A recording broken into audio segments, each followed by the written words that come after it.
tu m'amènes dans un de mes films préférés que je partage souvent au monde dans le CMFE, mais Moneyball. Ce qui se passe dans ce film-là se transpose là, encore énormément à l'immobilier. C'est que ben là, tous les recruteurs disent lui au baseball, il est confiant avec les demoiselles, il a un beau swing, quand il cogne, le bruit du bâton avec la balle, tu l'entends résonner dans le stade au complet. Là, c'est tous des critères très qualitatifs. T'as le petit analyste là, que lui, il fait juste checker le pourcentage de taux que le gars se rend ses buts. Fait qu'il s'en fout que ce soit un but sur balle, il s'en fout que ce soit...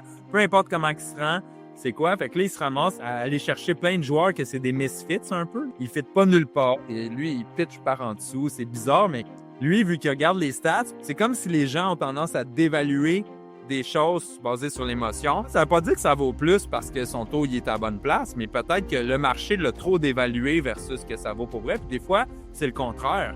Le marché va donner une plus grosse valeur à quelque chose d'émotif. Tu sais, le nombre de blocs que j'ai vu se vendre dans Verdun ou dans Hochelaga Maisonneuve à des prix débiles, alors que la fondation complète est à refaire puis que le CAPEX là-dessus, c'est 800 000 à mettre. Tu n'as pas touché un logement puis tu as 800 000 de mis ces immeubles dans la prochaine année et demie si tu veux pas créer des problèmes long terme. Mais là, non, c'est bien placé. Location, location, location. Puis tu sais, comme toutes sortes de clichés, location, il est super important.